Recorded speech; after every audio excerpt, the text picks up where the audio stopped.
11 months ago, we were just a group of 80 strangers.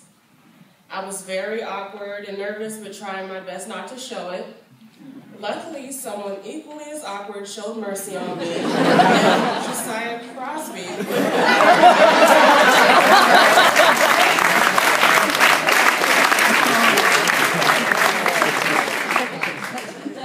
We made small talk for a while, and when I asked him his age, he replied, "Old enough to party." A perfect icebreaker. Later on that day, I met Janeet Sandhu.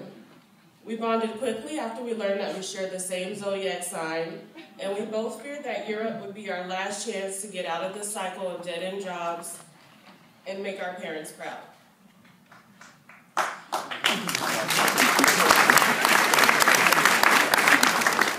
I was already 23 years old when I joined Europe.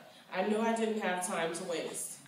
After recently being laid off from a great job, I became depressed by the feelings of failure and the pressure to become successful. I had isolated myself from family and friends and avoided social networks at all costs because my high school friends were graduating from college and traveling the world. Meanwhile, I was applying for food stamps and rarely leaving the comfort of my bedroom to see the light of day. I knew that I was smart and capable, but recruiters weren't exactly knocking down my door with job offers. I wanted a job that would allow me to be self-sufficient, financially stable, and free from the stresses of living in the hood. I soon learned that we were all at Europe for the same reasons: the desire to make a better life for ourselves and our families. We came from difficult and challenging backgrounds, but we all agreed that the idea of getting paid to go to school and intern with Fortune 500 companies in the technology industry was almost too good to be true.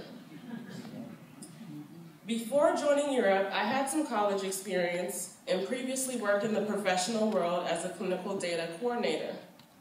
But when everyone in the company was laid off, I did not have the network of contacts and credentials to quickly land another job like my former coworkers did.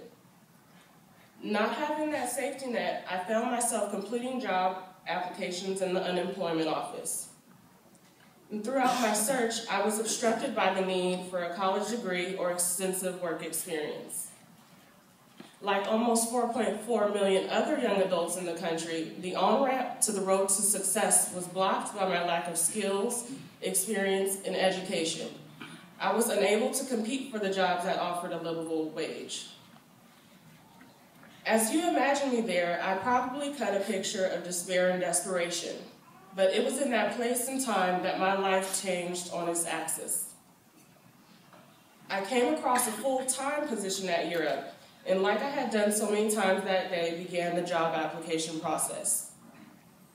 I visited the Europe website, and the phrase "opportunity divide" was sprinkled all over. I had never before heard the term. I researched this opportunity divide, and immediately I knew that I could benefit from the program. I jumped right into the application process, but as a student. A few short weeks later, after stalking Monique Gonzalez in admissions, I learned that I was accepted into the program.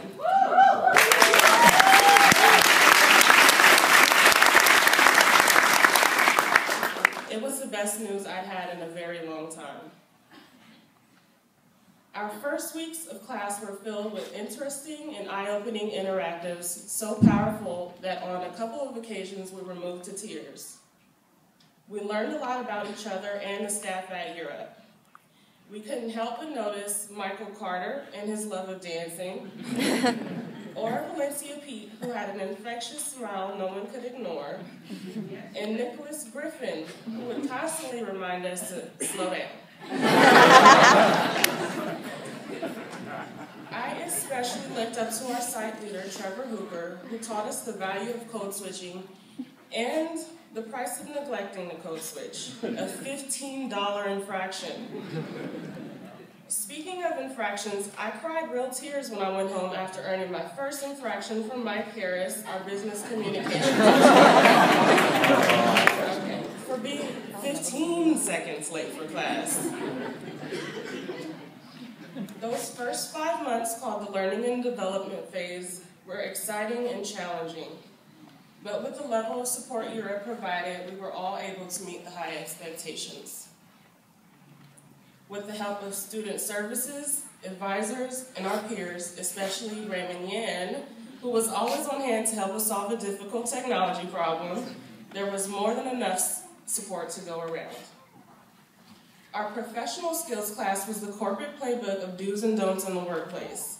And we put our acting skills to the test, recreating the office jerk in various scenarios. By the time internship placements came around, we had become a strong and supportive group, no longer divided by learning communities of 80, but all of Class 8 together. Our community was unlike any other I had ever seen before. There was no competition to see who was more deserving, more suitable, or smarter. We didn't feel judged for our growth areas. Instead, we measured and celebrated our progress by them.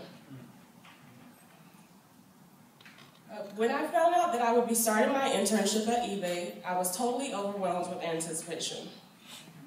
On my first day, my manager, Simone Aria, welcomed me to the engineering team with open arms, and I learned about the work that goes into building and launching a new software application. But I found myself homesick and missing my Europe family. I missed my daily high fives from PJ and Brandon, who would try his best to convert me to a Justin Bieber fan.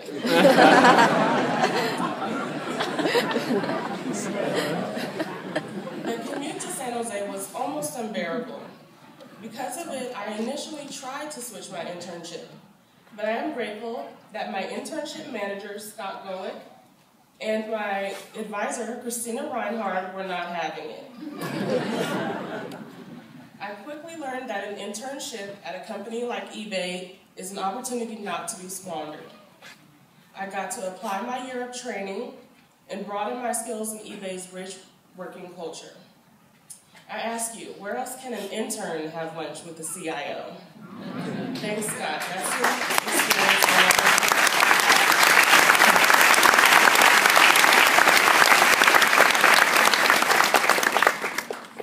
Thanks to perseverance and hard work, I'm happy to announce that I will now be staying at eBay as a contractor in the legal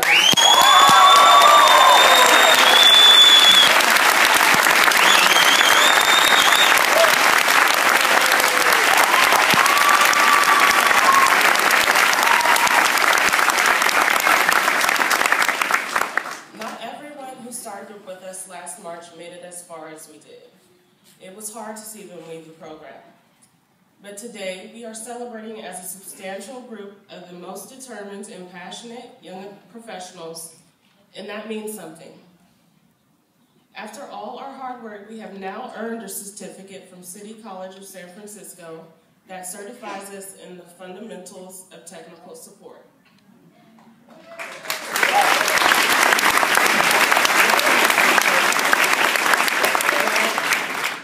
While we value the weight of this credential on our resumes, we have earned and received more than this in the past year. We have gained self-confidence, friends, mentors, a strong professional network, a foothold on a stable career path, and the list goes on and on. I would like to take a moment to acknowledge all of the people who have helped us and cheered us on throughout this journey.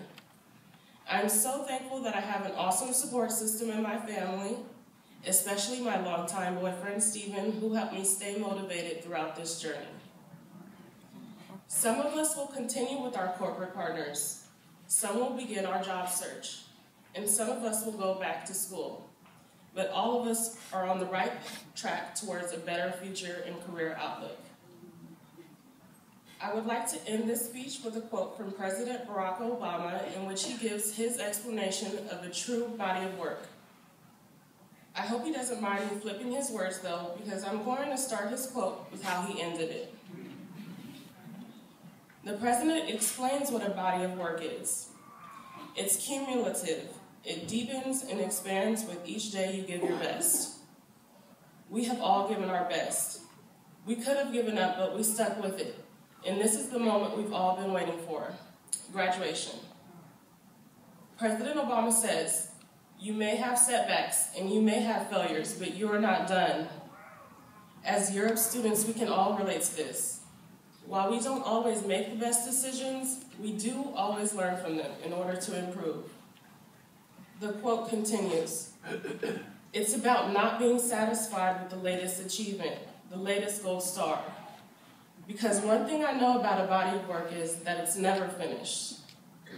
I want you to remember this, Class 8. We must constantly set goals because we are a body of work. Our reputation, our career, our lives are a body of work, and this is only the beginning.